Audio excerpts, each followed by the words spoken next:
PDF's not showing up. Sorry for the delay on the video today. I was having some tech issues, but I got them worked out. So all is well in the world. So starting a new unit today, yay! With polynomials. I'm gonna do a bunch of skipping around on the notes today. Pretty much I just want to make sure you know how to write a polynomial in standard form, and you can combine like terms. So if you can do those two things, your homework tonight is going to be a breeze.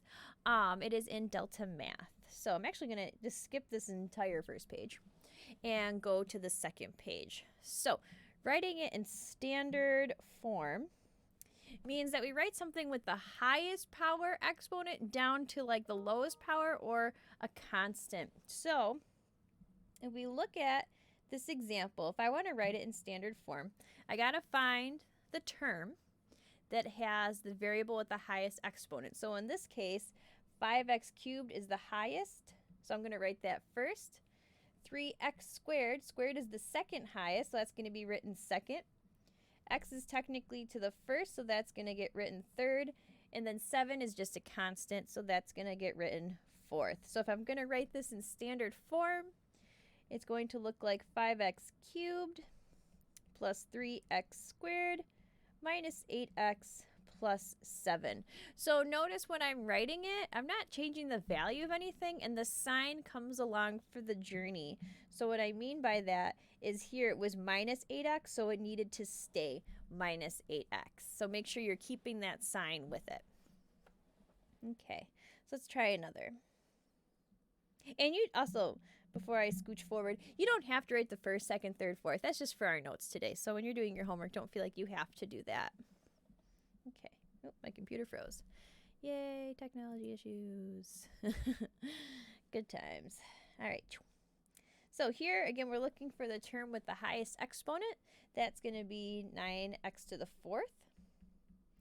I'm going to look next to see if I have something with a cubed. I do not. So then I'm going to move on to something have a squared. It does. It's minus x squared.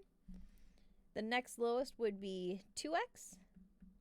And then the lonely little one goes at the end. You may have written things in standard form last year, but it wasn't mandatory. Now that we're in high school, anytime we're given a polynomial like this, we want to make sure we're writing them in standard form.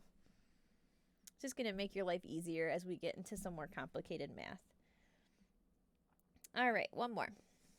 So 5x squared has the highest, and again, I need to include that minus sign with it. So I'm going to start with negative 5x squared, and then this minus 2x is the next one, and then the one with no variable, 3. So the reason why the no variable goes last, because it's really like 3x to the 0, but remember anything to the 0 power is 1. It's really like saying 3 times 1, so we don't need to write it. It's just a 3. Okay. So next I want to make sure that we can combine like terms. So I'm going to scooch down a little bit. I'm going to scooch down to example number 6. So sometimes you may see polynomials written above and below one another, or more commonly you'll see it horizontally. I personally do not like looking at it above and below. I don't like it. So I'm going to rewrite this out. Oh, before that, we are going to be combining like terms. We're going to combine like terms. And to combine like terms, remember, we must have same base and same exponent. So this is super important.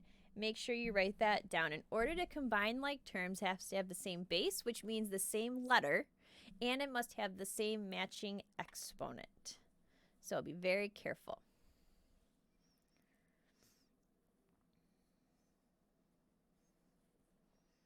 Okay. So, and you did do that in years past. So let's go back to this example A. What it's saying when it says minus, it's really subtracting that entire quantity, the entire quantity.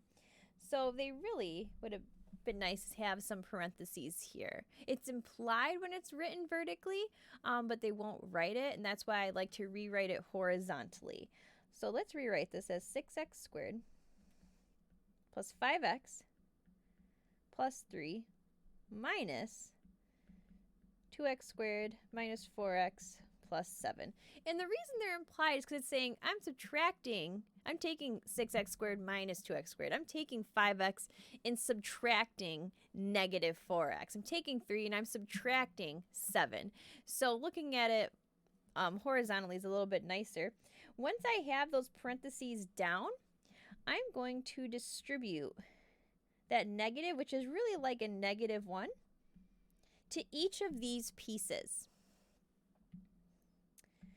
So I'm going to rewrite the first part because nothing happened there.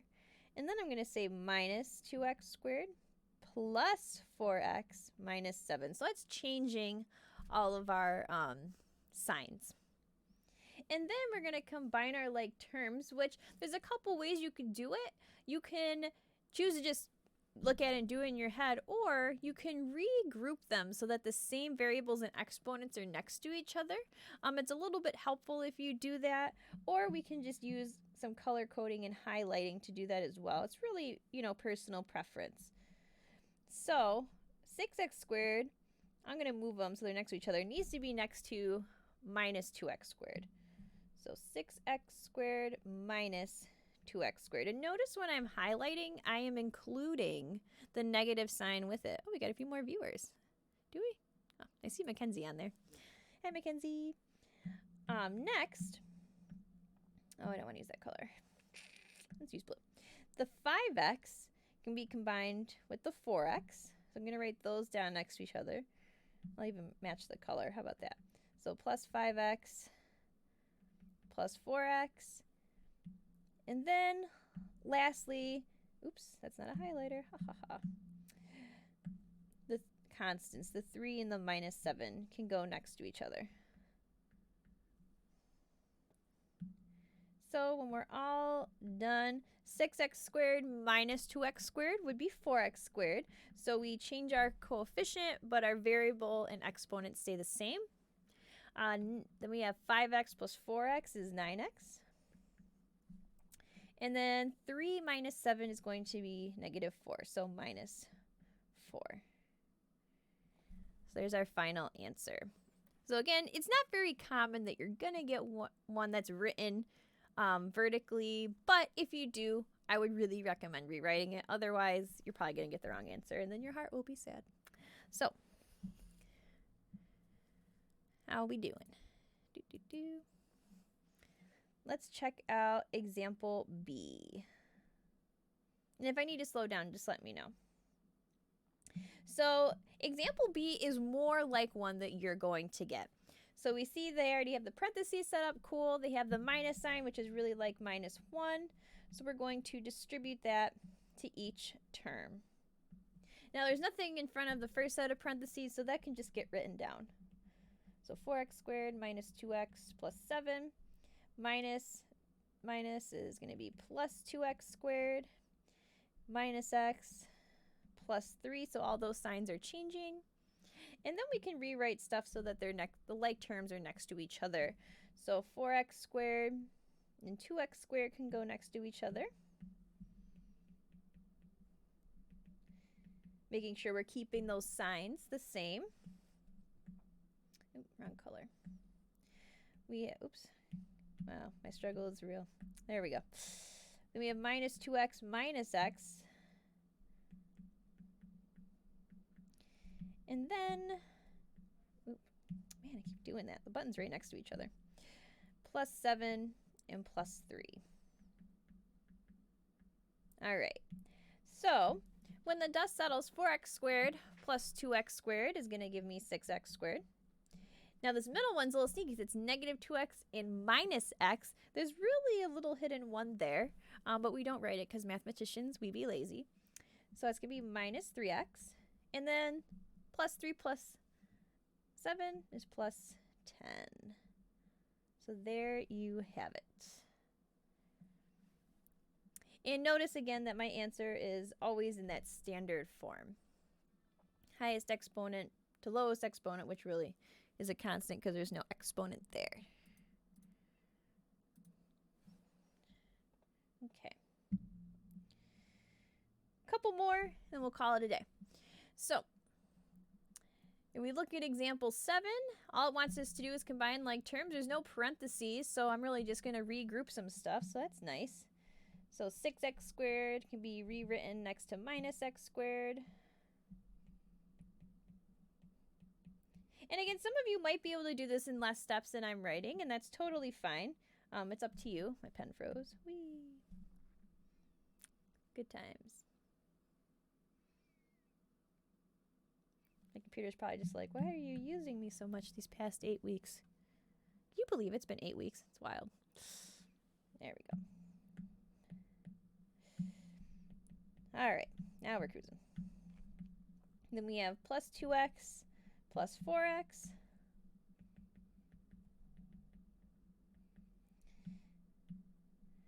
Use orange again. Minus 3 minus 1.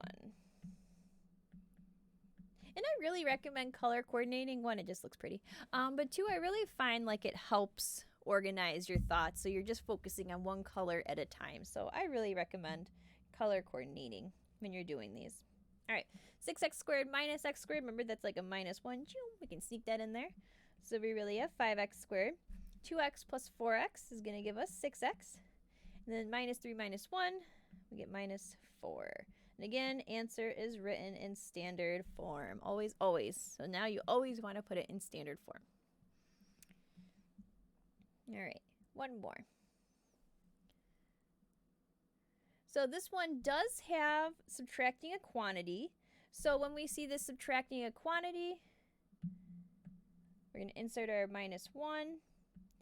And that's going to be distributed to each of those pieces. So I'm going to drop down the first terms because nothing exciting happened there yet. So then I have minus x squared minus 4x plus 1. And now I'm going to group. So 6x squared gets bundled with minus x squared.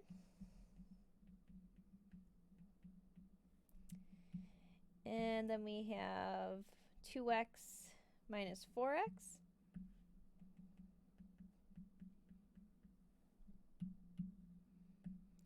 And minus 3 plus 1. All right. So 6x squared minus technically a 1x squared is going to give us 5x squared. Positive 2x minus 4x is going to give us minus 2x. And then negative 3 plus 1 is going to be minus 2. So wham, bam, there you go. So hopefully that wasn't too bad. And again, your homework is going to be just on that. You're going to have to write some stuff in standard form, combine some like terms. You may have some where you have to distribute the negatives, so just be really careful with that. And if you have any questions, let me know. I got my office hours Monday through Thursday, 10 to 11. So feel free to hop on whenever. So have a fabulous day, and hopefully I'll see you soon.